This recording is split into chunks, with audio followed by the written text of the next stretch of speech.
Hi everyone, ನಾನಿವತ್ತು ರೋಡಲ್ಲಿ ಹೋಗುವಾಗ ಈ ರಾಗಿ ತೆನೆನ ನೋಡಿದೆ, ಅಂದರೆ ಎಳೆ ರಾಗಿ ತೆನೆ. ನನಗೆ ಇದನ್ನು ನೋಡಿದ ತಕ್ಷಣ ನಾವು ಚಿಕ್ಕವರಿದ್ದಾಗ ತಿಂತಾ ಇದ್ದಿದ್ದೆ ನೆನಪಾಯಿತು. ಸೊ ತುಂಬ ವರ್ಷ ಆಗೋಗಿತ್ತು ತಿಂದು ಅಂತ ಹೇಳಿ ಈ ರಾಗಿ ತೆನೆನೆಲ್ಲ ಕಿತ್ಕೊಂಡು ಬಂದ್ವಿ.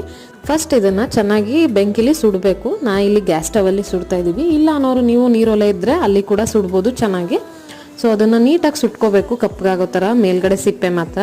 ಸೊ ಚೆನ್ನಾಗಿ ಸುಟ್ಟಿದ್ರೆ ಬೇಗ ಕಾಳು, ಅಂದರೆ ರಾಗಿ ಕಾಳು ಏನಿದೆ ಅದು ಬಿಡಿಸಿದ ತಕ್ಷಣ ಬೇಗ ಬಂದ್ಬಿಡುತ್ತೆ.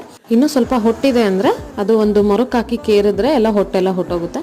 ಸೊ ಈಗ ನಾನು ಬಿಡಿಸಿಟ್ಟಿರೋ ರಾಗಿಗೆ, ಅಂದರೆ ಹಸಿ ರಾಗಿ, ಇದನ್ನು ಕಾಚಕ್ಕಿ ಅಂತ ಕೂಡ ಕರೀತಾರೆ, ಇದಕ್ಕೆ ಸ್ವಲ್ಪ ಬೆಲ್ಲ ಮತ್ತು ಸ್ವಲ್ಪ ಕಾಯಿ ತುರಿ ಹಾಕ್ತಾ ಇದ್ದೀನಿ. ನೀವು ಬೆಲ್ಲ ಬೇಡ ಅನ್ನೋರು ಸಕ್ಕರೆ ಕೂಡ ಹಾಕೋಬೋದು.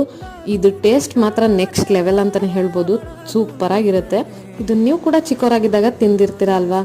ಇದನ್ನು ನಿಮ್ಮ ನೇಟಿವ್ ಭಾಷೆಯಲ್ಲಿ ಏನಂತಾರೆ ಅಂತ ನನಗೆ ಕಮೆಂಟ್ ಮಾಡಿ, ವಿಡಿಯೋನ ಲೈಕ್ ಮಾಡಿ, ಶೇರ್ ಮಾಡಿ. Thank you.